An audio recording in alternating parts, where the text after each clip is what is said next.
All right, good evening, everyone, and welcome to our September Grimsby Heritage Advisory Committee meeting. Thanks for the committee for joining, for the staff, and for our wonderful attendees today.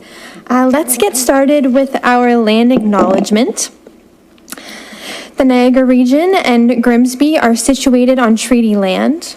And this land is steeped in the rich history of the First Nations, such as the Haudenosaunee, the Haudenosaunee, and the Anishinaabe, including the Mississaugas of the Credit First Nation. There are many First Nations, Métis, and Inuit people from across Turtle Island that live and work in Niagara today. The regional municipality of Niagara and Grimsby stand with all Indigenous people, past and present, in promoting the wise stewardship of the lands on which we live. Thank you. And asking for disclosure of pecuniary interests. We're good? Awesome. And I'll move on to the approval of the agenda. Can I have a mover? Yes, Brian. Just a mover for this, so we can resolve then that the September 12th, 2023 and Heritage Advisory Agenda be approved, or received, I guess. Approved, we're approving this one. Okay, thank you. Still getting used to all of the lingo. Awesome, okay.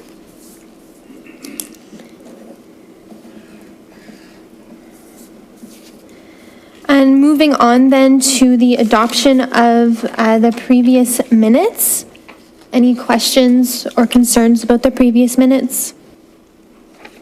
All right, can I have a mover then? Councillor DeFlavio?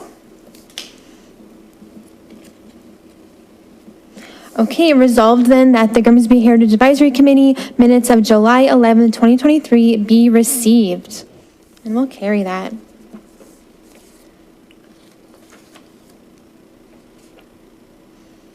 All right, next up then, we have our verbal updates, and we're very excited to have our new Director of Planning, Harold Maddie, introduce yourself. Feel free to come up. Thank you so much.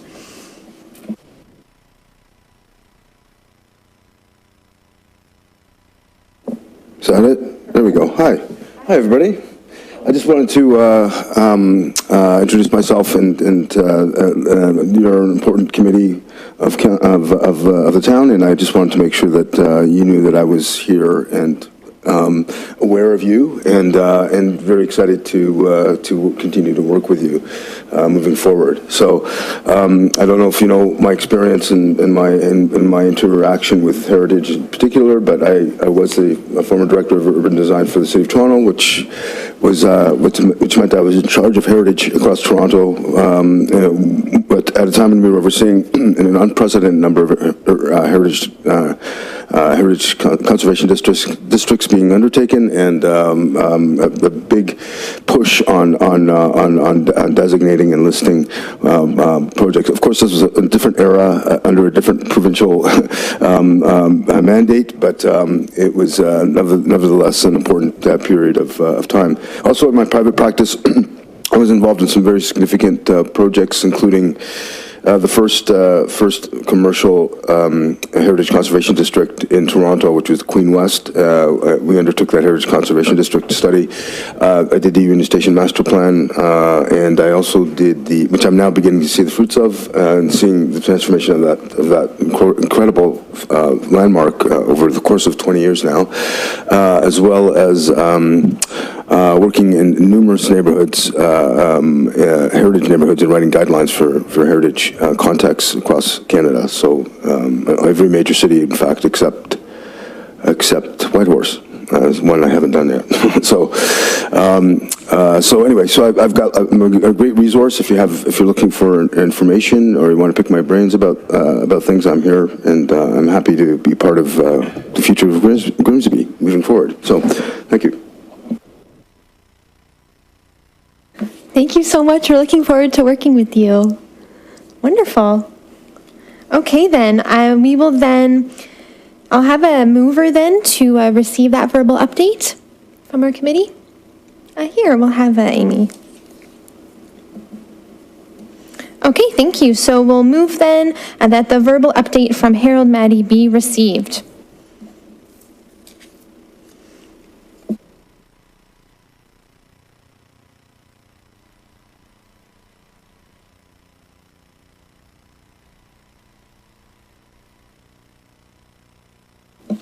All right, so we have 5 reports that we'll be moving through this evening, and we will have our Heritage Planner Garrett be presenting the reports for us today.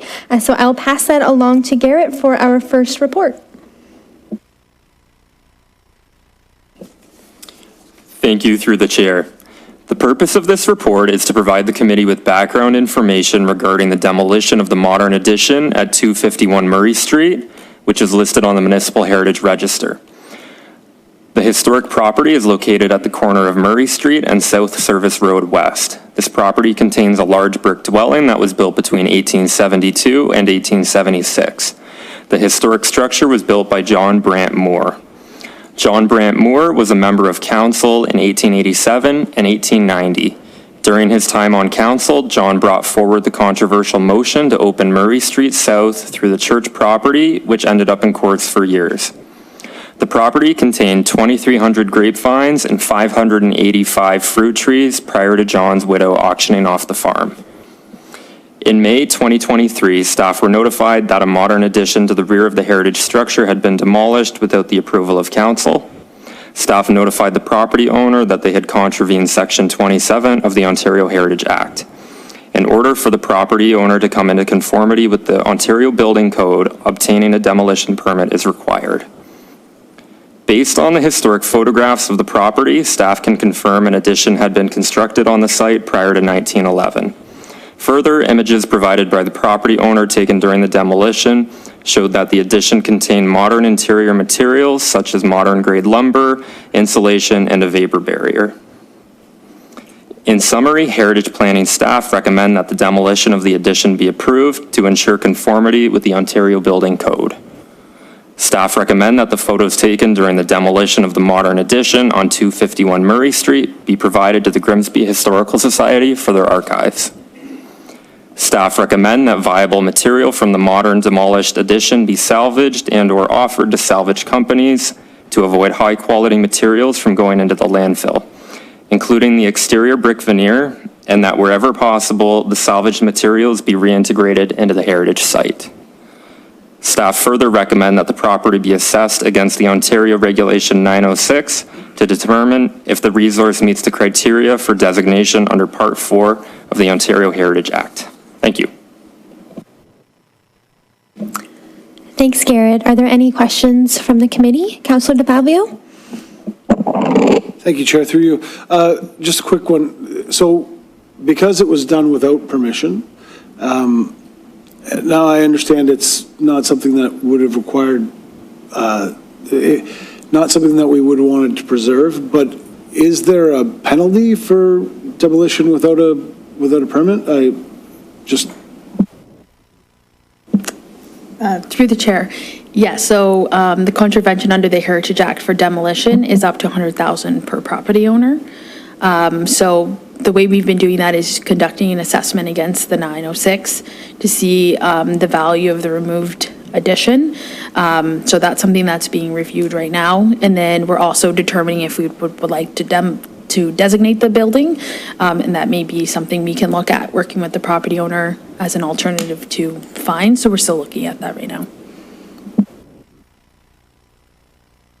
So, through you, Chair, thank you. While I understand that it's not of heritage value and there are photographs and all of that evidence, I think that our building department should deal with it in the same way that they would deal with any other demolition that is done without a demolition permit. If a demolition permit was required to take down that portion of the building, whether it was heritage or not, there should be some sort of penalty. The rules are there for a reason, and that's not up to me. I think our building department should deal with it in the normal manner in which they would deal with a demolition. Since you've already said that the heritage value is not of heritage value. My only other concern was you mentioned things like preserving materials like the brick veneer. was that brick preserved? Because if it was done without, sometimes people just bring things to the dump if they're tearing things down. So was the brick preserved? Through the chair. So the building department is actually working with the property owner on that. So their fines are under the Ontario Building Code Act and ours are under the Heritage Act. So both were internally reviewing those fines right now. And then the brick itself looks like it was reclaimed bricks, and they have put them on pallets. They're outside of the property. So would like to see those be either reintegrated if they rebuild an addition or brought to a salvage company. Thank you, Councillor DeFlavio. And Amy, did you have something to say? I do, thank you, through you, Chair. My question is there an opportunity for education within the town? So my first question would be, was this done due to lack of information or education on the part of the owner and not understanding what needed to transpire in order for them to get a demolition permit? So more ignorance, just, not knowing, or was it done knowingly? And if it was the latter, ways to prevent that from occurring again and, educating the members of our town and our community. But for those that don't know, through social media, it might be a good opportunity. We have a lot of great posts and a lot of great engagements, but sometimes maybe a little bit more educational content. Is there an opportunity for that? Through the chair, I think, so the way that it would work from the heritage side of things is once the demolition permit came in, then the heritage will be dealt with as soon as we receive the demolition permit. So that's kind of automatic. But yeah, that's something we can relay to our building department, just continuing to remind residents that demolition permits for significant demolition are required. As for if this resident knew or not, that's something we would take into consideration during the fine process.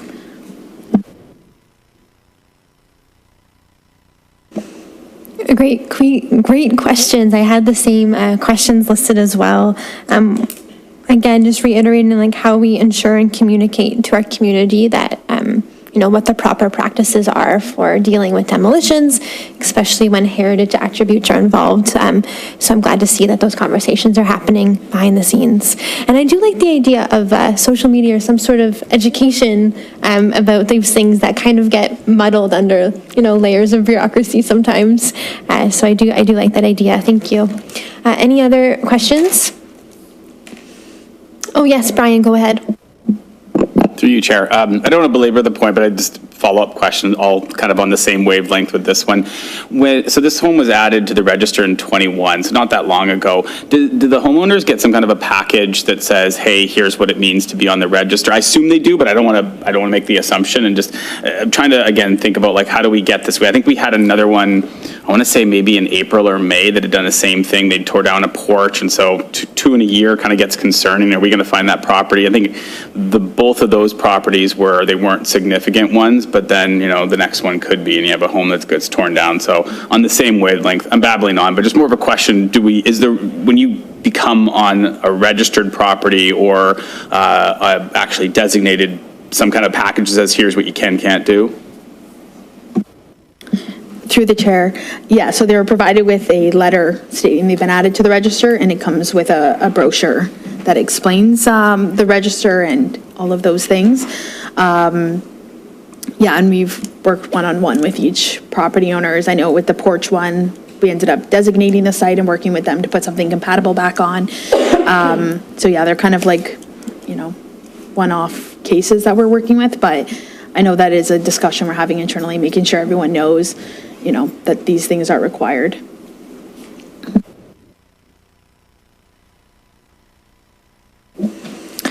Thank you for your questions, committee. If that's all, I'm going to go ahead with our resolution here. It's a long one. That report, GH 2314-251 Murray Street, a municipal heritage register modern addition demolition dated September 12th, 2023 be received, and that the demolition request for the modern addition at 251 Murray Street be recommended for approval, and that the photos taken during the demolition of the modern addition on 251 Murray Street be provided to the Grimsby Historical Society for their archives, and that viable material from the demolished modern addition be salvaged and/or offered to salvage companies to avoid high-quality materials from going into the landfill, including the exterior brick veneer, and that wherever possible, the salvaged materials be reintegrated into the heritage sites. Do I have a mover? All right, we'll go with Amy. Thank you. All in favor? Wonderful, thank you. All right.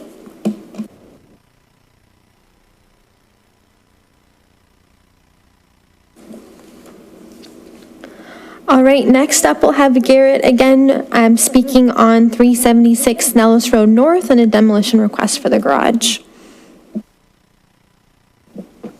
Thank you through the chair.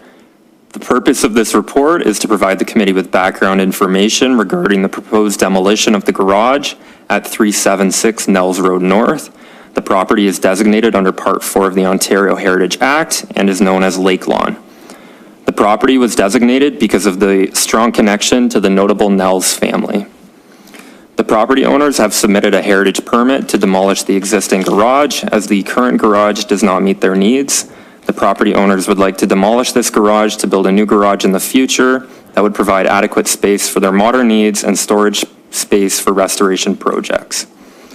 The existing garage sits on a concrete slab and was constructed with a wooden frame. The exterior of the garage is clad in painted clapboard with wooden soffits and fascia. Using historic aerial imagery, staff concluded that the garage was constructed between 1954 and 1965. Staff have completed an assessment against the garage using the Ontario Regulation 906. Staff have found that the structure does not contribute towards the historical significance of the property. The removal of the garage will allow the property owners to construct a garage that can conform better to the modern needs. Staff would like to note that allowing changes to designated sites allows the buildings to stay relevant. Allowing these changes will encourage the long-term protection and maintenance of the historic building on the property. It is important to note that any new construction will require a heritage permit. At this time, only demolition has been requested. In summary, staff recommend that the demolition of the garage be recommended for approval, and that the existing garage be photo documented, and that copies be provided to the Grimsby Historical Society for their archives.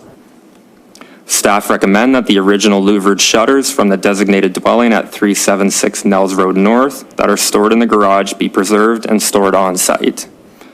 Staff further recommend that viable material from the garage be salvaged and/or offered to salvage companies to avoid high-quality materials from going into the landfill, and that wherever possible, the salvaged material be reintegrated into the heritage property. Thank you. Thank you, Garrett. Any questions from the committee? All right, great.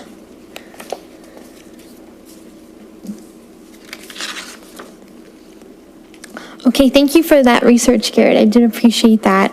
And it's really exciting. That's such a beautiful home, and I know that the homeowners are in the audience, so I just wanted to commend you on the restoration work that you have done to keeping it so beautiful. Just because you're here, but okay. All right, so we'll continue on with the resolution then. That the report for 376 Nellis Road North, the designated property garage demolition request dated September 12th, 2023 be received, and that the demolition request for the garage at 376 Nellis Road North be recommended for approval, and that the garage at 376 Nellis Road North be photo documented and copies be provided to the Grimsby Historical Society for their archives, and that the original louvered shutters from the designated dwelling at 376 Nellis Road North that are stored in the garage be preserved and stored on site, and that viable material from the garage be salvaged and/or offered to salvage companies to avoid high-quality materials from going into the landfill, and that wherever possible, the salvage materials be reintegrated into the heritage site. Do I have a mover? Brian, thank you. All in favor? Wonderful, thanks. Carried.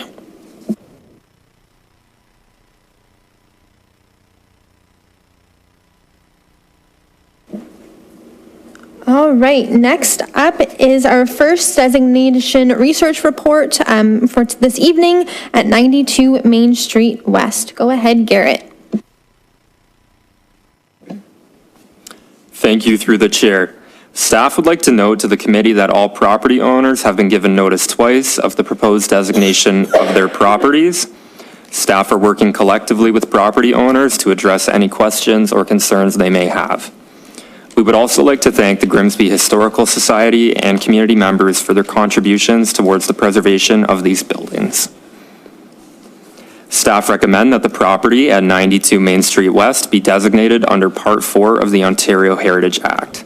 Staff have concluded that the property has met 5 out of 9 prescribed criteria of the Ontario Regulation 906. The property meets the criteria for design and physical value because 92 Main Street West shows a high degree of craftsmanship and artistic merit. The house boasts a few rare features such as the terracotta fish scale shingle details in the gables, the original slate roof with metal ridge crusting along the peaks, and the original stained glass windows fitted within wooden sash frames. The property meets the criteria for historical and associative value because the property at 92 Main Street West is associated with Nathaniel Pettit, John Green, the Presbyterian Church, and Trinity United Church. The property meets the criteria for contextual value because 92 Main Street West is physically and historically linked to its surroundings. The site was originally home to John Green. At his house, the first municipal meeting of Upper Canada was held for Township Number 6 on April 5th, 1790. The structure also shows how the relationship between the community of Grimsby and the churches have changed over time. Based on the assessment of cultural heritage value or interest and significant findings, staff recommend that the property at 92 Main Street West be designated under Part 4 of the Ontario Heritage Act. Thank you. Thank you, Garrett. Any questions from the committee? I think this is a really excellent example of Queen Anne style. And I also really appreciate that this building kind of spans those layers where we can speak to the religious history of the community as well, which isn't often, one of the stories we tell quite often. So I think that was really exciting to see. And also, of course, like that section of Main Street West, I find really unique. I just kind of like this nestled little corner. So it's exciting to see that the heritage being preserved, but also those stories being shared. I didn't actually realize that that church was a part of that house was part of the church until this report. So thank you for that. Okay, that's all I had there. So I guess we'll move on to the resolution.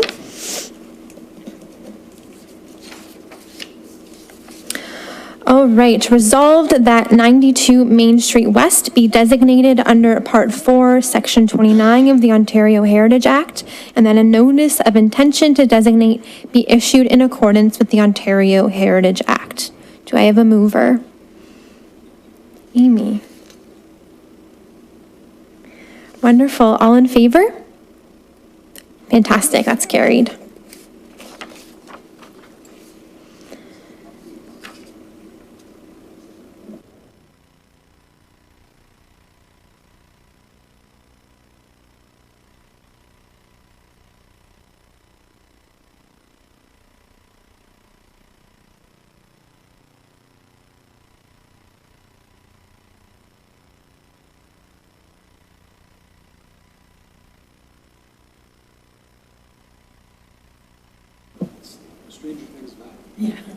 Through the chair, just to comment on Councillor DeFlavio's comment, if the property is encroaching on the neighbors, it was most likely severed off of the church lot at one point, so it's very possible that they just didn't leave like the standard setback. Thank you. Thank you for clarifying that, Garrett. We'll move on to our next research report. 92 Main Street, no, we did that one, sorry. 332 Main Street West is next.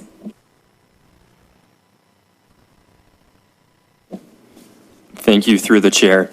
Staff recommend that the property at 332 Main Street West be designated under Part 4 of the Ontario Heritage Act.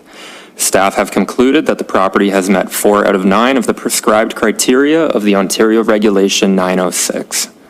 The property meets the criteria for design and physical value because the structure at 332 Main Street West is representative of the Italianate architectural style. Italianate architecture in Ontario gained popularity from the 1850s to the 1900s. The style followed the same principles of classical architecture, which was utilized in early Canada to bring order, stability, and authority to areas with developing governments. The property meets the criteria for historical and associative value because 332 Main Street West is associated with the United Empire Loyalist Pettit family.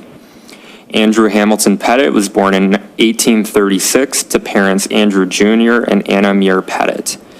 Andrew married Sarah Pamela Nixon in 1857 and built the subject structure Green Trees around 1860.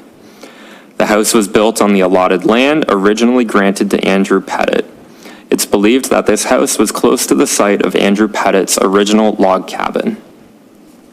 The property meets the criteria for contextual value because 332 Main Street West is important in maintaining and supporting the character of the historic Main Street West corridor. The Italianate structure was built at the height of Grimsby's tender fruit farming boom. It is during this time that the surrounding Italianate and Queen Anne fruit farming estates were constructed along Main Street. Based on the assessment of cultural heritage value or interest and significant findings, staff recommend that the property at 332 Main Street West be designated under Part 4 of the Ontario Heritage Act. Thank you. Thank you, Garrett. Any questions from the committee? Yes, Councillor DeFlavio.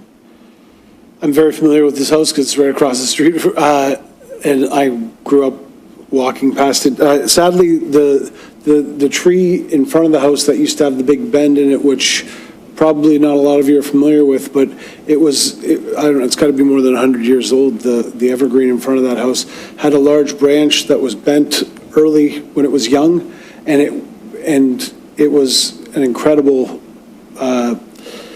thing to see, and sadly it broke off a few years ago. People would stop and take photos there. It was but yeah, that home and the property, the entire property, is without a doubt of heritage value, and I'm glad to hear that it is going to be preserved for a long time. So thank you. And it's also, I mean, it's nice to hear the history of these homes that you've seen. Again, I say this every time, but we don't know that history. What I think we should do is, once you're done, and it's quite a ways away, is just compile it in the same way that we had in the past, where this history is something that's readily available, whether it's on the web page with each of the designated homes having its own attachment, or however you want to do that, or an interactive map, or something like that. Maybe something for a future heritage student that we have to do, like one of our previous heritage students. But it would be really cool to have an interactive map where people could click on it when they're in front of it and say, what's the history of this home, and pull up all this amazing history that you're putting the work into now, so it doesn't just go on a shelf, because it's valuable and it's interesting and it tells the story of Grimsby, and the more we can make it accessible to people, the more people will appreciate that history. So that's all I wanted to add. Thank you. Thank you so much. I completely agree. I also want to comment on the photographs in the report on page 13 and 14. They were just so amazing. You rarely see such old photographs of these houses that we're now designating. And it's kind of cool to see the large trees featuring so prominently in those as well. And with saying that, I was happy to see that the setback is included in the heritage attributes to keep, because I think that is what makes, those houses so, so visibly or those heritage attributes just kind of stand out that much more with the setback. Any other questions, comments? Oh, yes. Councillor Korstanji, go ahead. Thank you, through you, Chair. I always like to learn when names, their homes have names and certain areas in town have names that we didn't know about. So it's kind of, the green trees is kind of neat to learn.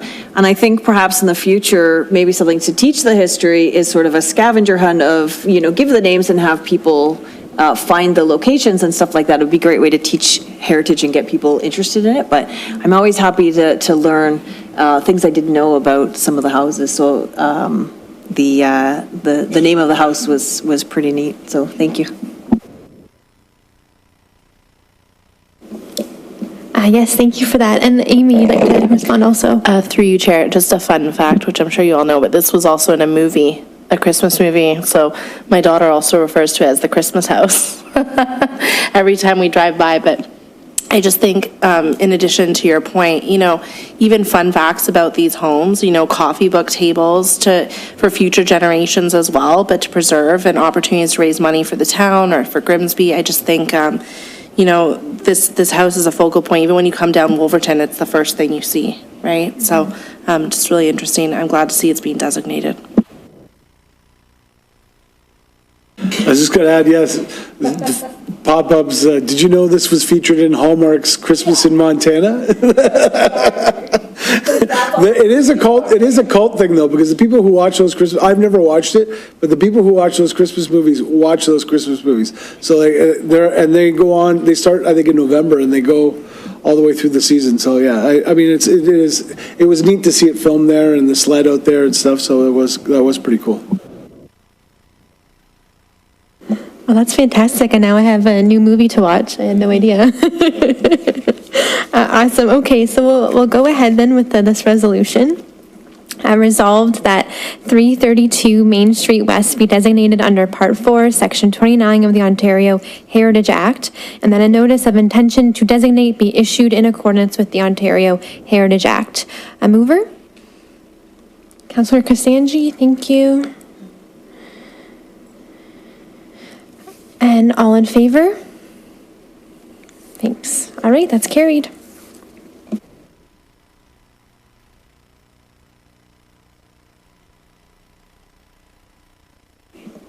All right, and our last research report of the evening, 360 Main Street West. Go ahead, Garrett. Thank you through the chair. Staff recommend that the property at 360 Main Street West be designated under Part 4 of the Ontario Heritage Act. Staff have concluded that the property has met 6 out of 9 prescribed criteria of the Ontario Regulation 906. The property meets the criteria for design and physical value because the building is a unique and representative example of a style. The dwelling at 360 Main Street West is built in the Colonial Revival style, featuring Edwardian elements. This style is an evolution of the Edwardian Classicism style. The property meets the criteria for historical and associative value because the dwelling was built by the notable Wolverton family, as well as being custom designed by the architecture firm J.H. Daverman and Sons in 1907. The firm Daverman and Sons is known for being one of the first to market plan book houses in North America. The residence at 360 Main Street West is one of the few custom designed homes that was not from a plan book. The property meets the criteria for contextual value because the historic dwelling at 360 Main Street West is historically linked to the property. The historic dwelling was constructed by Harold Corwin Wolverton. Harold Wolverton was a very well-known and respected fruit farmer within the town of Grimsby. The Wolverton family had been farming the land for over a century when the dwelling at 360 Main Street West was constructed. Based on the assessment of cultural heritage value or interest and significant findings, staff recommend that the property at 360 Main Street West be designated under Part 4 of the Ontario Heritage Act. Thank you. Thank you, Garrett. Any comments or questions from the committee? Yes, Councillor DeFlavio. Thank you. Through you. So there have been numerous additions over the years and changes to the outside of the building. I think on the eastern portion, there's a large sort of sunroom. So when we designate, and if you mentioned it already, I apologize, does it include those additions as well? And how does that, how do we know the age of those additions? And if you can give a little bit of detail about that, I'd appreciate it. Thanks. Through the chair. Yeah, speaking to like the sunroom specifically and the porches, we're fortunate enough to have the original drawings for that home, and you can actually see some of the comments that were made by the designer and the property owner to include things like that sunroom and porch. The auxiliary structure, like the two-story garage, that's not included in any of the listed attributes, so that won't be protected under the designation. Thank you. Through the chair, I was also just going to add, similar to Evergreens, the one we just looked at, we met with the property owner, and he gave us a tour of the site, and we worked with him like with the final bylaw to see what was actually the original materials and what wasn't. And then he actually like participated in what the list of the final attributes were, and we made sure that any replaced materials were just not included as attributes. I also want one of these $13 plans that were available at the time too. It's incredible. Thank you for clarifying, and thank you for your question. I think this is a really unique house. Like first, as it's very unique in its architecture as a tender fruit farm on Main Street West. It's quite different, but I think like this is a really good example of when we have the sources, like to have the blueprints of the home in the Grimsby Museum and to know so much of the architect add to those intangible stories and the value of the house in a way that we might not have known otherwise. So I just wanted to make note of that like the available historical record really strengthens the story, which in turn strengthens the heritage value of the house as well. So I just wanted to note that and to just commend you on that research. That must have been really exciting when you found that. Any other comments or questions? Okay, I'll move on to the resolution then. Thank you. Resolved that 360 Main Street West be designated under Part 4, Section 29 of the Ontario Heritage Act, and that a notice of intention to designate be issued in accordance with the Ontario Heritage Act. A mover? Councillor DeFlavio. All in favor? Fantastic, that's carried.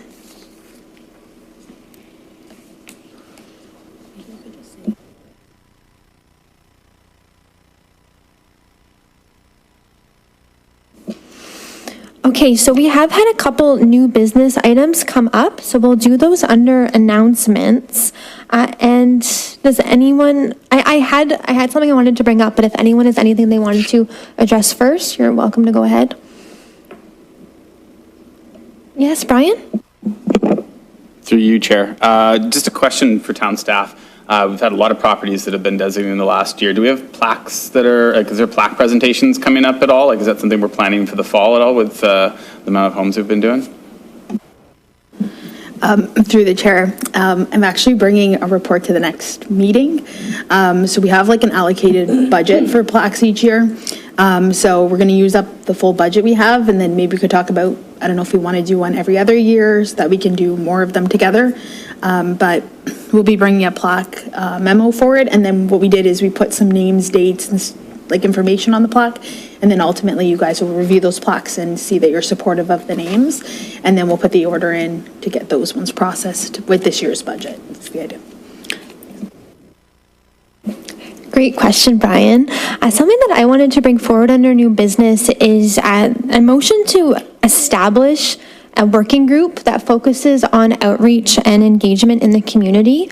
I think over the last, I know that this is something that the committee has talked about for the last couple of years since I've been here, but I think I've been hearing lots of conversations going on in town, and I think especially coming forward with the demolition request that we received from the Murray Street House, I think there's some really great opportunity to educate our community and really engage them. And I think if that comes from the committee members, I think, you know, as committee members, we're also community members, right? We live in the city. And I think it would be kind of cool to have an engagement come from us and to really spearhead that and talk with the community, get them engaged. And that could look like, many things. It could be like an open house night. It could be a walking tour. It could be pamphlets. It could be, social media posts at the minimum. But I think it's really important as a committee, as we see, with the changes to the Ontario Heritage Act and all these conversations happening around designations that we're seeing, that we see with even the Heritage Conservation District and Main Street East. There's lots of conversations. And I think this is a really good time for us to kind of come together and use that as leverage to connect with the community and say like, hey, if you have questions, let's talk about it. If you want to learn, let's talk about it. There's so much miseducation and misunderstanding. I know my work with the Brown Homestead, we just recently are working on a podcast episode that's all about heritage designations, because we know there's just so much mess around it. And so that's kind of something that I'd like to bring to us as something that we could do together. Do a working group, come up with some ideas, and then get out in the community like sooner rather than later. Like, I know we've been talking about it, but like I think it's really time to like actually get to work and do something like this. So I don't know what happens after I put this forward, but that's just, I don't know if anyone has any comments or feedback or concerns, or Sarah, it's a silly idea. Just yeah, let's have a conversation.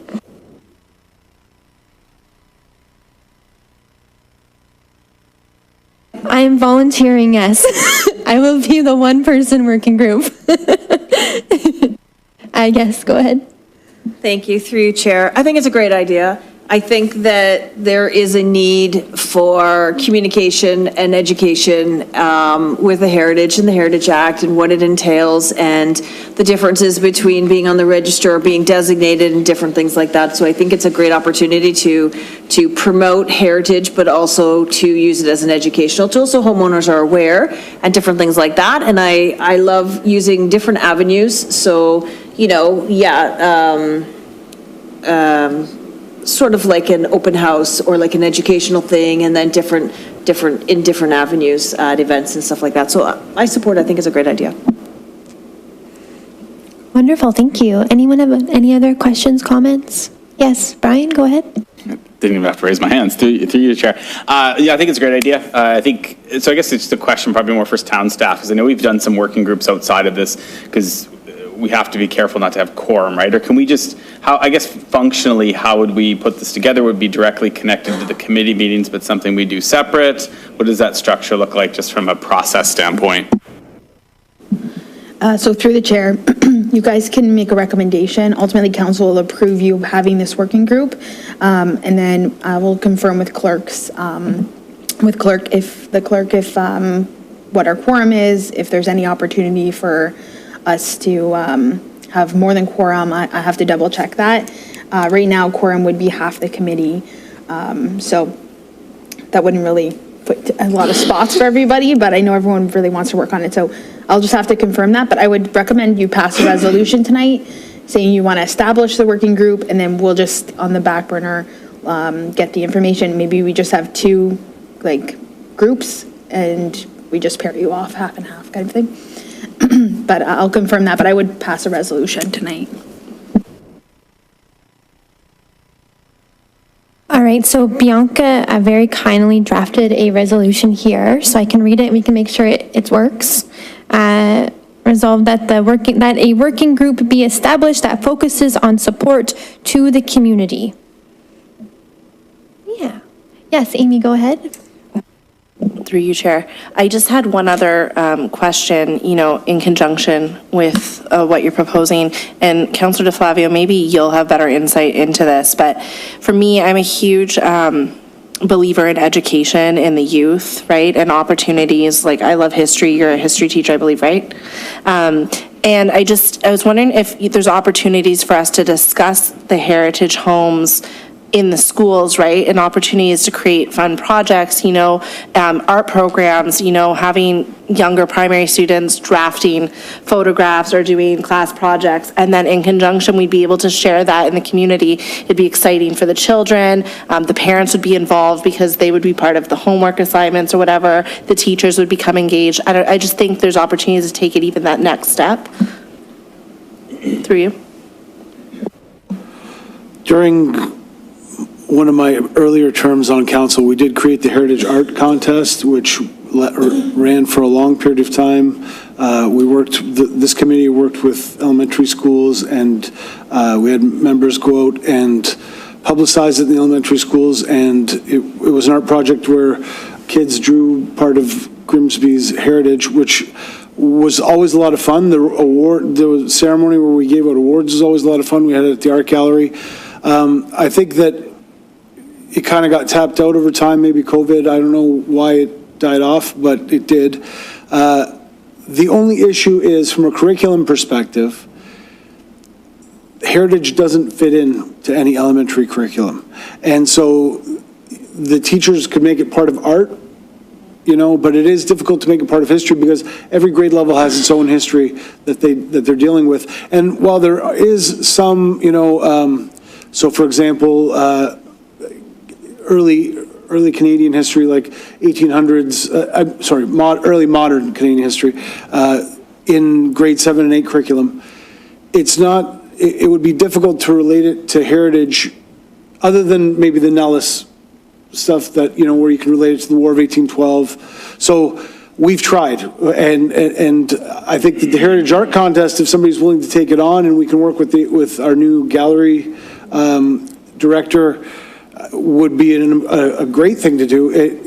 They could offer classes related to it at the gallery. There are lots of neat things you could do that go with it. And I don't know why it died off, but it was a great event that we had for years. So I don't know if Walter knows the reason why it died off or not, and he's here, but it was also, though, it got to a point where it was the same kids over and over again, because parents did it as part of homeschooling projects, which is a lot more flexible than the Ontario curriculum. And so, but we had some really, really, really nice artworks. The high schools especially, we would get we had an in with Blessed Trinity because I knew the art teacher really well, and she did a project with her class every year. So I still have a couple of those artworks in my house. One is of the Grimsby Independent editor, a painting of the Grimsby Independent editor, and there were some really cool ones that were done over the years. But if there were people willing to take it on, I'd be happy. I did in the past. I probably still have it.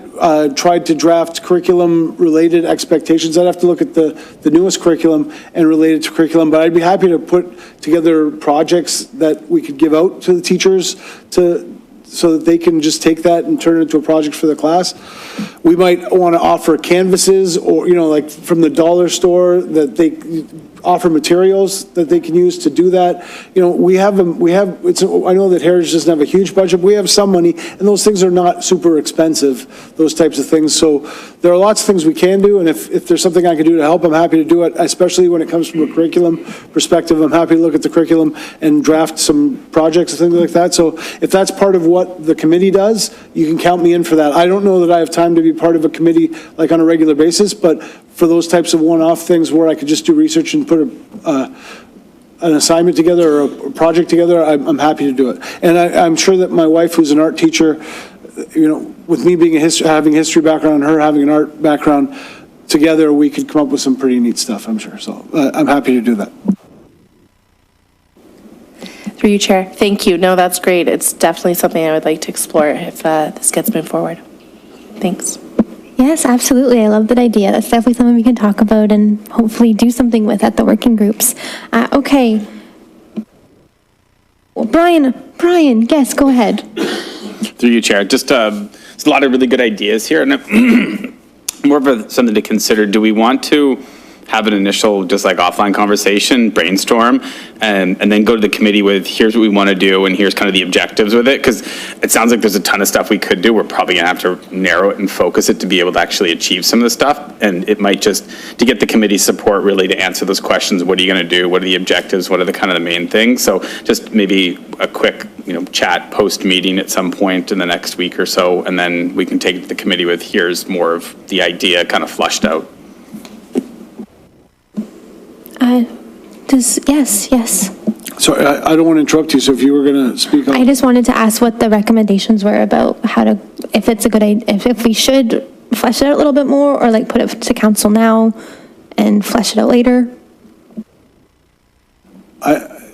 If we do it, I would love to see that committee or a group related to that committee try to bring back Doors Open. I know that it's an overwhelming task for staff because you're busy with all these designations and other stuff, but Doors Open for me was always something that I looked forward to when we did it.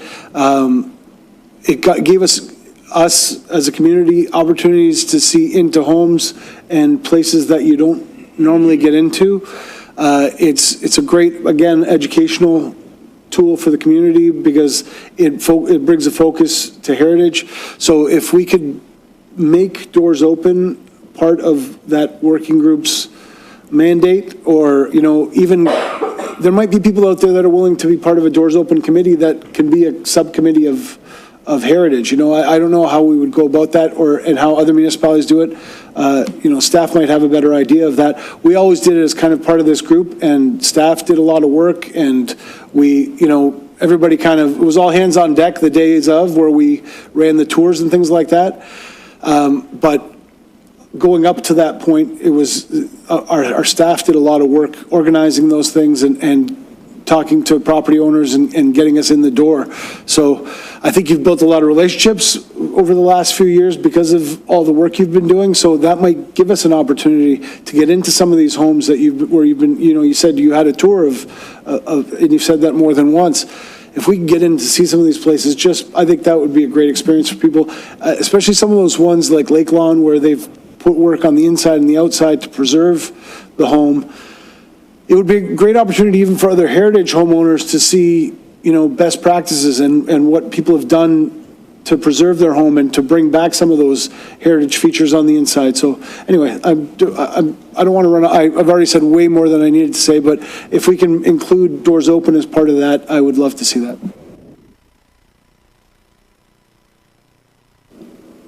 Thank you. Yes, I'm already so invigorated by all of these ideas. This is fantastic. So what do you think is the best way to go about this then, Bianca? Yeah, so through you, the chair, I was just going to touch on Brian's comment there about taking it offline and talking about it. So we can advance business outside of the committee meeting. So if everyone wants to take time to think about what they want to do and then come back and have that discussion, we can do that. And then really, but I do think it's a good idea to get this moving forward through council, and then at the next committee meeting, maybe we talk about it in more detail, and we can put everybody into the working groups, and then we can try and get some more information as well on like the art program and Doors Open, and hopefully have that for that meeting to give you more information on that. But I think if we start moving it forward to get approval from council that we can do the working group, and then we can talk about the details of what we actually want to do for each one, I think that would be good. And then I'll have my answers for quorum and things like that for the next meeting. And then you guys can break into the groups and decide like when you want to meet and things like that. Right. And then I think what we'll do is add an item to the agenda to have the committee provide an update. So if you're meeting, when you have our next meeting after when you meet, you can just give us a summary of what you talked about and that kind of thing. Mm-hmm. If that makes sense.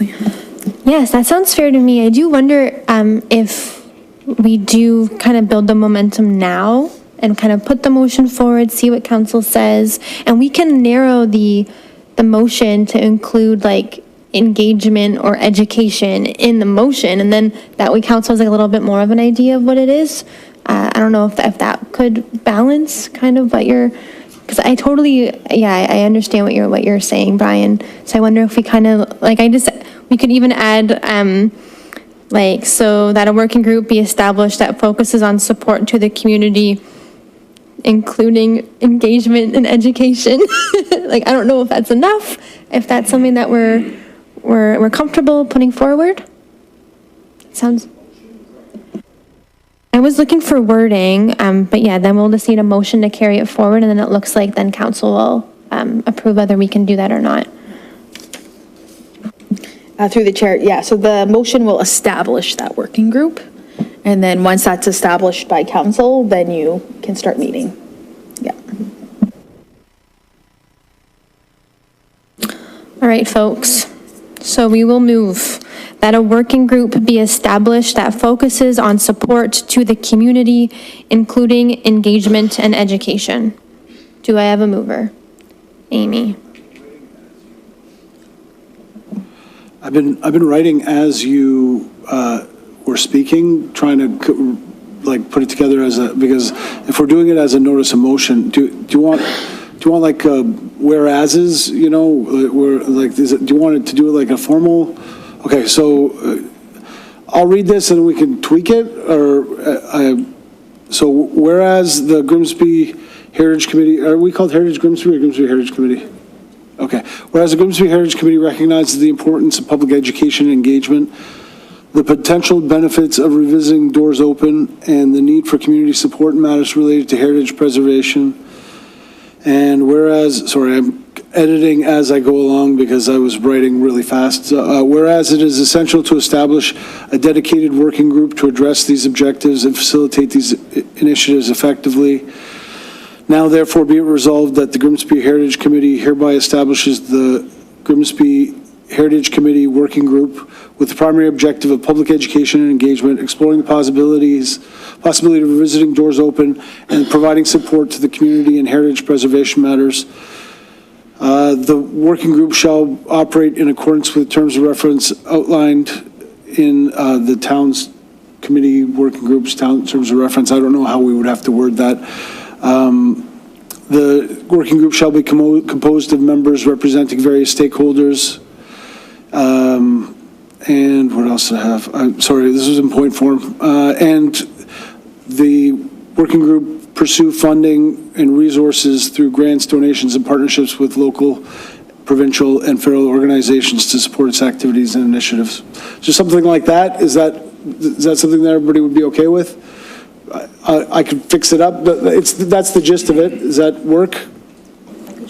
I think Bianca wants to add something. I was just going to add in, where you said therefore be resolved that the committee establish, just if you could put in recommend establishing, because they can't establish it yet. That was my main one. Otherwise, I think that was beautiful, and that was like exactly what I think, at least I was thinking of. So thank you for writing that. So I read it. Do I need to read it again, or I promise I won't make any changes. I'll send it to Bianca, and if you can look at it and see if there's anything that doesn't fit with what we just talked about, then you can change it. But it should be, that's the gist of it. Is that fair enough? Through the chair, I think, I'm good with what it says. If everyone's comfortable, I think we'll go with exactly what you had. We're not supposed to change them. So as long as everyone's comfortable with that, and then, yeah, we can, if you could send me a copy of that. So that we recommend that the town of Grimsby create is the wording. Okay.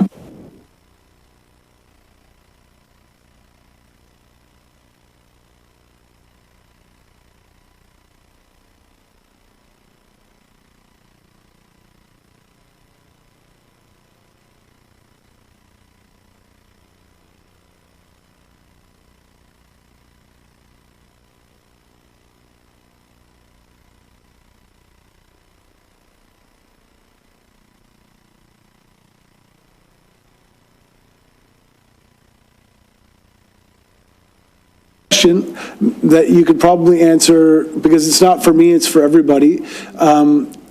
Since our last meeting, there were updates on the town website about the Heritage Register rules. Were you going to address that? Because I think that there's still some misinformation out there about what is permitted and what's not, what's currently on the town website and what isn't. So if you can give an update that relates to what was updated on social media and on the town website, I think that would be helpful for people.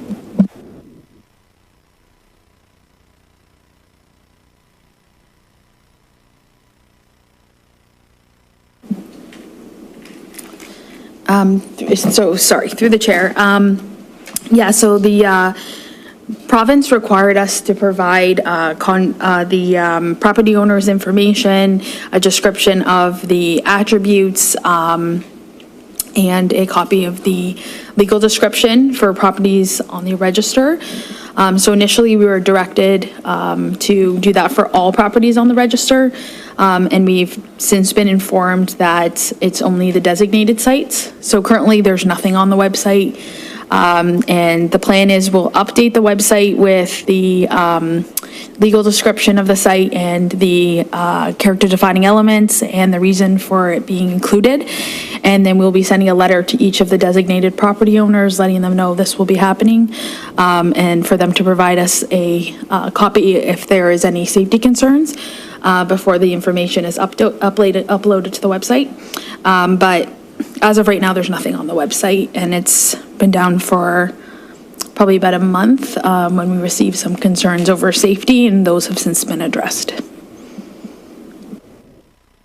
Thank you. I think because there's still some misinformation about what's going on, and so thank you for clearing that up. And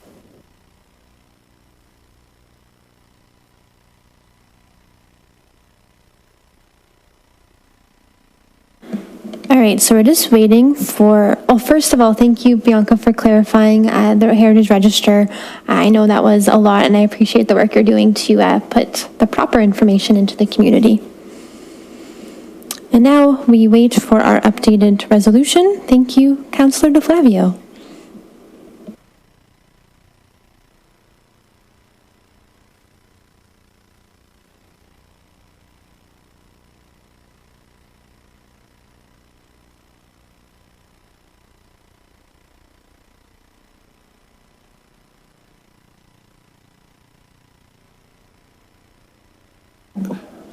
Councillor Christangi says she's going to be 5 minutes late. I just got your email. Sorry.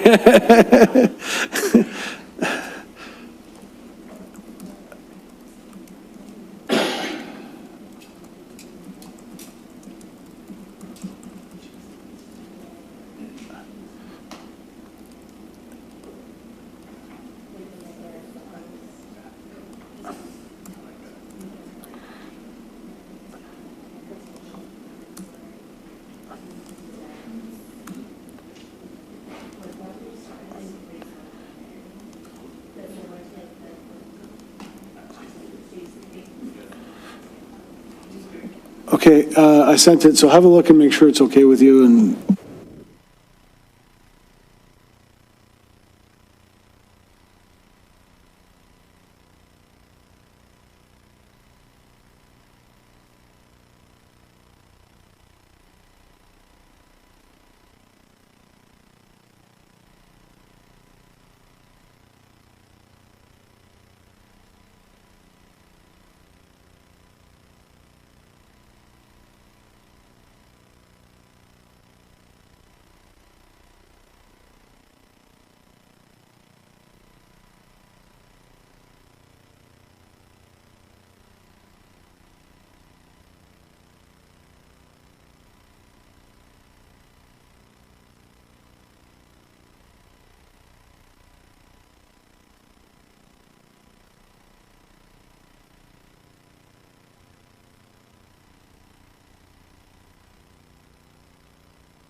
Okay, everyone, we're back.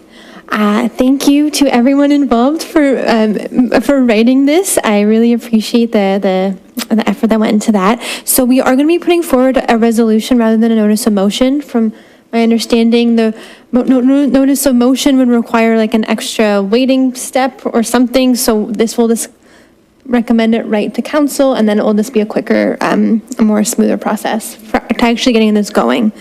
So with that, I will read this resolution.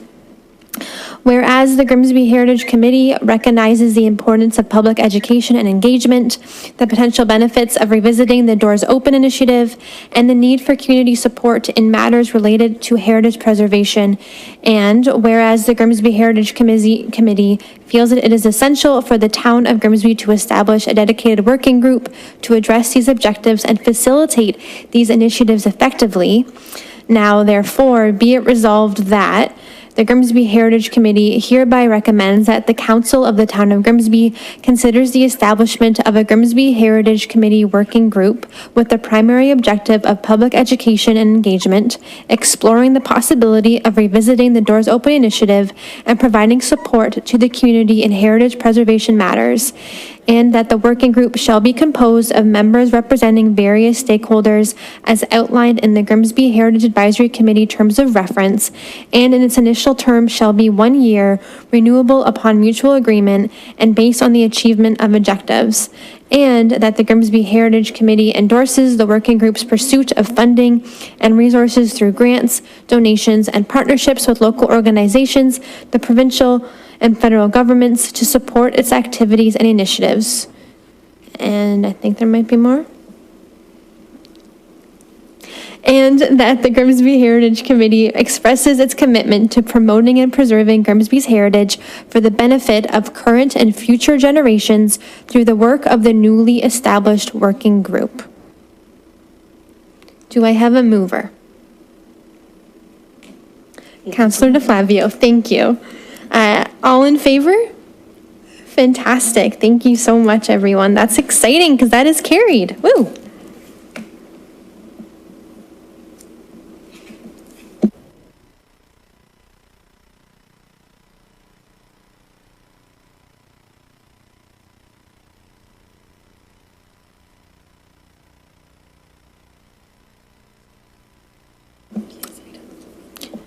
All right, thanks everyone for that. Do we have any other items under new business? So I had asked staff about the properties on our heritage list. So when I say we, the town of Grimsby has been tackling a lot of heritage properties. And as a result of that, we get some pushback about what's part of the designation and what's not. And so I asked staff to explore minimalist designation for some of the properties. The intent of the properties on the list was never to designate every one of those properties, right? It was to look at the potential of designating those properties if we needed to get to that point. My concerns are multiple, and that is putting restrictions on people's homes. When the house, there's a difference between the Nellis house and a kit home that was built in the 1920s, in my opinion. It might be completely different for other people, and other people's opinions might be different. And the way that we are asking people to preserve those homes obviously needs to be different based on a case-by-case basis, and I think it is. I think that that's what's happening. I would just like, and I've asked this before, I would prefer that we look at the list and say, these are the ones that are absolutely of heritage value, but also we look at that list and we say, these are, because I think you're triaging it. You're kind of going like, these are the most important that need to be dealt with right away, and going down the list. I would still like us to look at whether it is a demolition control bylaw or what other means that we have to prevent demolition without having to designate every single one of these homes. That way we can deal with it the way that we had been dealing with it in the past, and that's on a case-by-case basis. And the reason why I brought this up was I had a heritage homeowner whose home I'm very familiar with, that had done work to their home and added things to their home over the years. And the concern among some homeowners is that they will be punished for the work that they've done to the home. So they might have taken something that looks like it's heritage and looks like something that might have been on there originally and added it to it over in the last 20 years since they bought the home. They might have added a dormer that looks like it's of heritage from any little things. It could be siding, it could be an addition, all of those things. It's got to be overwhelming for staff to look at each one of those things and deal with it on a case-by-case basis. I just want to know if there's a way for us to do it in an easier way. So I don't know if that's something that you can answer or if something you've gotten feedback from our legal team on. And there are other things that I think that I asked you to look into. So if you can speak to it kind of in general, I'd appreciate it. I think it'd be great information for all members of the committee to have either way. Thank you. Through the chair. So I kind of want to touch on a few things. So I just wanted to say right off the bat, if someone has replaced something like that, there would be no expectation for them to return it to any time period or restore it a certain way. We've been having a really positive experience with the designations right now on Main Street West, and we really encourage the property owners to reach out to us before any bylaws are passed. And we've done this with a few homeowners. I was mentioning with Evergreens that we met with him and he showed us where he made all the changes and what wasn't original. And then we just worked with him to make sure those pieces weren't in the bylaw. If for some reason it's missed and it is a modern piece, then it would just come through the committee and would say this is a modern element and they're just, replacing it or whatever it is. But if they're just replacing with the same material, they don't have to come to the committee anyways. So if they're just replacing a wood column with a wood column, then it wouldn't come to the committee. They can do maintenance work like that. But we definitely work with them, whether that be at the bylaw step or if it's down the road, we see it as a modern piece, we would work with them. There's also the opportunity to talk about delegated authority. Maybe we have a meeting, we talk with the committee and establish like a set of window patterns that we are supportive of. And if someone has to replace a window, then staff has delegated that authority. We have some already, configurations in mind. And then staff can help that property owner get through the process a lot faster. So there's a lot of things we can look at that way. As for the demolition control bylaw, the intent of the demolition control bylaw is to retain viable housing. So if we did use it for heritage protections, that would only be a peripheral benefit, and all it would do is just slow down the inevitable demolition. It's not, if it does not function the same way as the register, but it cannot be the primary reason you put in a demolition control bylaw. So we may look at it from a sustainability standpoint. We don't want all these buildings to end up in the landfill. It gives an opportunity for someone to take a second look at a property before they demolish and put it in the landfill. Maybe that's something we look at from a sustainability standpoint. And then there's peripheral benefits from the heritage side. And then as for the register, yeah, most of those probably won't be designated of the 500. Yeah, we're triaging it and starting with our most important buildings, our most vulnerable buildings, the ones that, are really strong examples of each style. Our official plan speaks to the preservation of our Main Street, so we've been spending a lot of time on Main Street West right now, and the Heritage Conservation District going on Main Street East, and just do our best to, capture those important buildings. But yeah, so it's a peripheral benefit of the demo bylaw, but it's not a fix.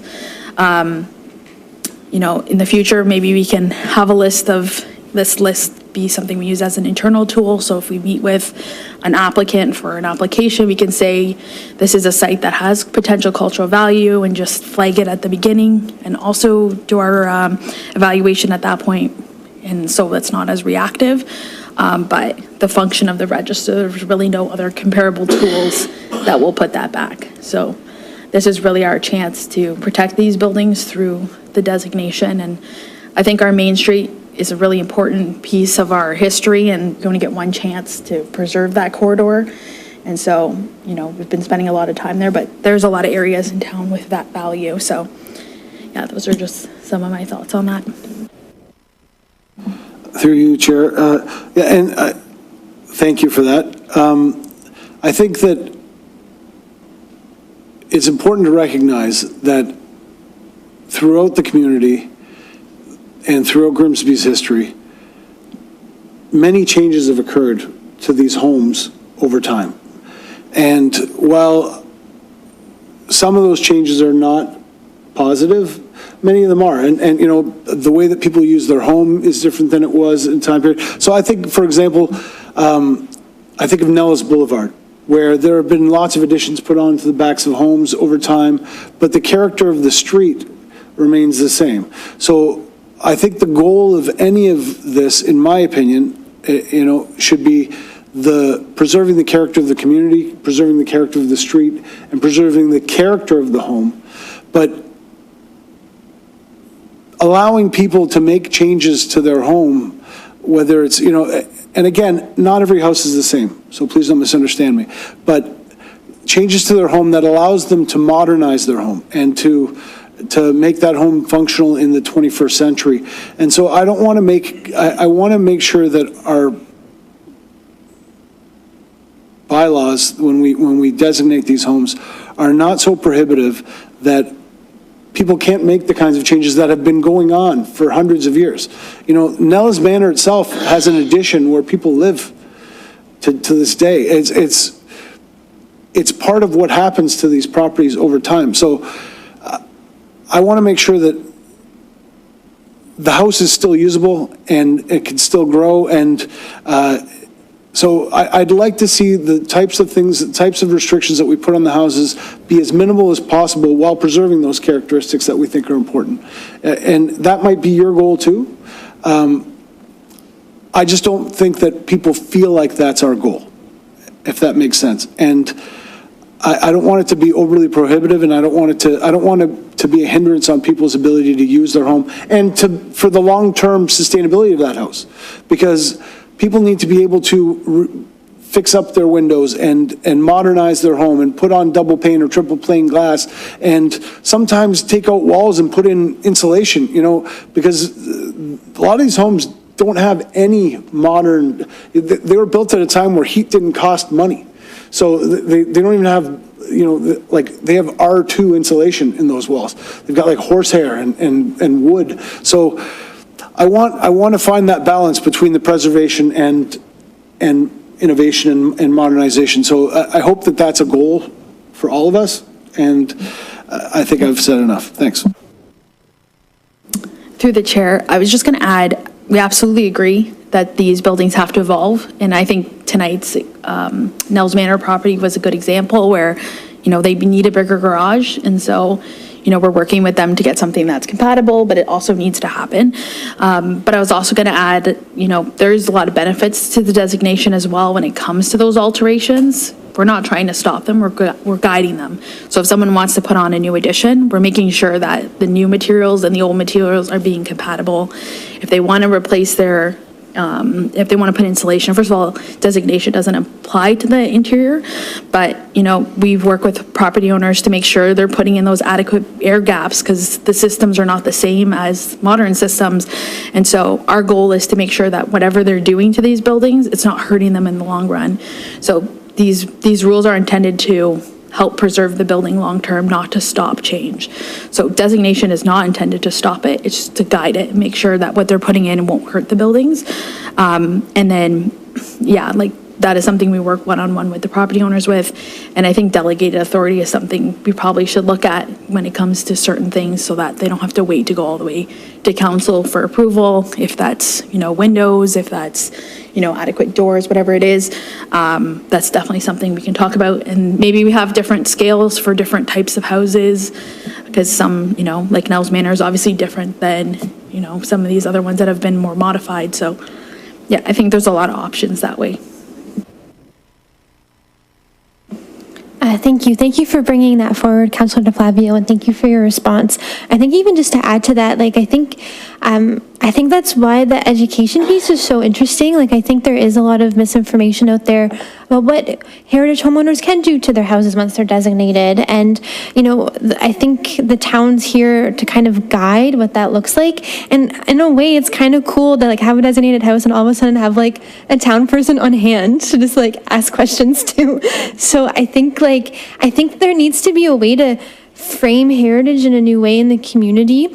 It seems like sometimes it feels like, we're under, heritage is under attack, and there has been a lot of changes to the Heritage Act, which makes it feel that way. And to have town staff being so bogged down in designations and kind of behind the scenes that it's hard to get out into the community and say why we're doing this and why it's so important. And I'm sure we see, community members are their only interaction with heritage is seeing the designation notices in the newspaper being oh my gosh, what's happening, right?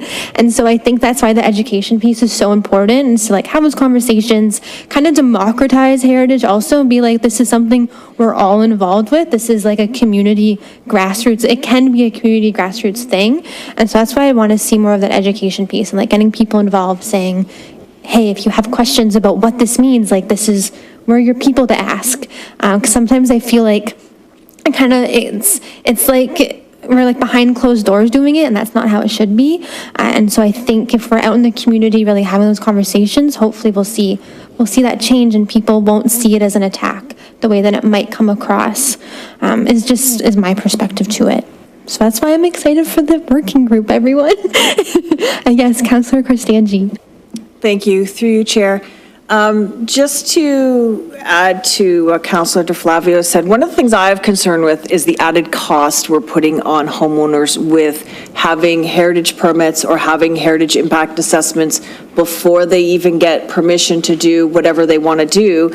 They're looking, I've had residents tell me, some of these requirements are thousands of dollars just to have this impact assessment before they can even ask what they want to do. So there is concern, I have personal concern on those things that we're putting on homeowners without sort of where our responsibility is and what we can do to offset that. So what I would like to see is, do we know the costs that we're asking of homeowners when we designate, or when they're on a register, or when they're in a land use area or heritage conservation district?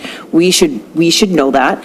And what can we do to offset those costs, and how do we help the homeowners? One of the concerns I have, because this is an added expense, are people going to not be able to restore their property and to maintain their property because of this added expense? If I need this impact assessment, then I'm just not going to do the work because I can't afford to. So that's a concern, and I think that's something that we really need to look at, and maybe we can do that in the working groups as well. But it definitely ties into, we put all these restrictions on, but there's a cost to that. So we need to be aware of that and do everything that we can to sort of alleviate that.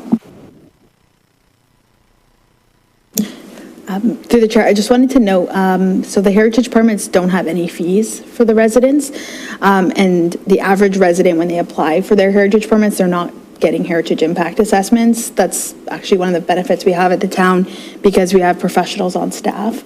We get to do all those assessments for them and make sure what they're doing is appropriate, where some other municipalities don't have the staff, so they need someone who is a heritage professional to provide that insight to see if there is an impact.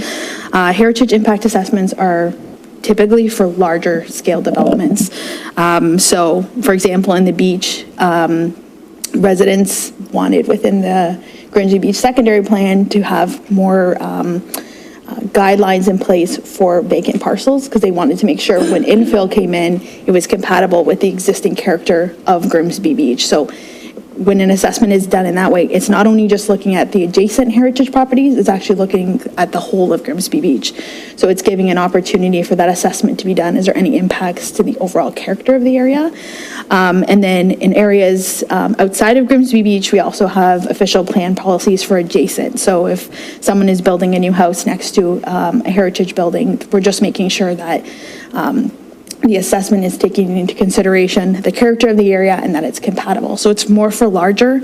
Our goal is for the residents to just provide them with a lot of support. And so when it comes to the heritage permits, they're not getting heritage impact assessments, and we're doing all of that assessment for material compatibility and things like that. And that's ultimately our goal for that, to make sure that, number one, if it is demolition, that the heritage is being preserved in accordance with the standards and guidelines for historic places in Canada. And then number two, we're just making sure that those materials are compatible with the building. And so, like, I have a homeowner is now going to spend $200,000 repointing her house because she used the wrong mortar.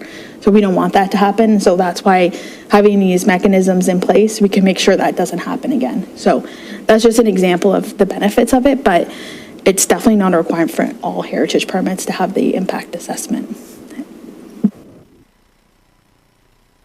Thank you, through you, Chair. So I'm happy to hear that. My only concern is it's really tricky, and I understand the position, because when we look at Grimsby Beach and we have the land use study, so yes, they require the heritage impact assessment. But then when we look at heritage permits and the areas that they're in, there's a huge differential of income and house value. So are we unfairly financially burdening certain areas in town? That would be a concern of mine.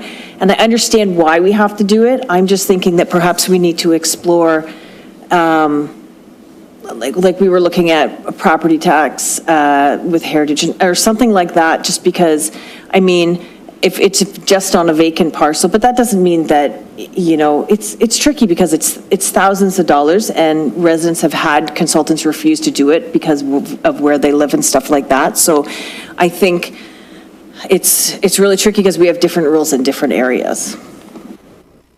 I was just going to touch on the Grimsby Beach secondary plan. Those are some of the things we brought forward, some of the challenges that would come with that requirement, but you know, the community was very adamant on wanting to have all of those criterias in place to make sure because if we didn't have that, for example, we could end up with something extremely modern and not have something to say, well, you know, how can we make this modern piece now work with the adjacent parcels? So then the heritage professional will work with the resident to get something that's compatible. That's the intent with that study. You know, I have done my best with the properties in Grimsby Beach to scope them as tight as I can, you know, and so some people are having much higher bills that come down significantly, and I'm more than happy to help residents with that. And I also, you know, tell them contact many professionals because some are very expensive and some are more affordable. But unfortunately with Bill 23, heritage professionals are very hard to come by these days, and so with that comes more funds. But you know, maybe that's something we have to relook at, that we required that in the beach, because that was something that, you know, the community wanted and council implemented, so now we're just following the policies. But maybe that's what we have to do. We have to look at it again. Thank you, through Chair, and I absolutely understand that, and it is necessary to have in place. I'm just thinking perhaps we can look at ways to sort of offset the added cost that entails for some of the residents. But thank you. Thank you. That was really important to bring up, and thank you for your response. Any other items under new business? Any other announcements? Okay. So I think it's safe to say that we can adjourn this meeting then. Thank you so much, everyone, for a really good conversation, and I guess we'll see you in October. Have a great night.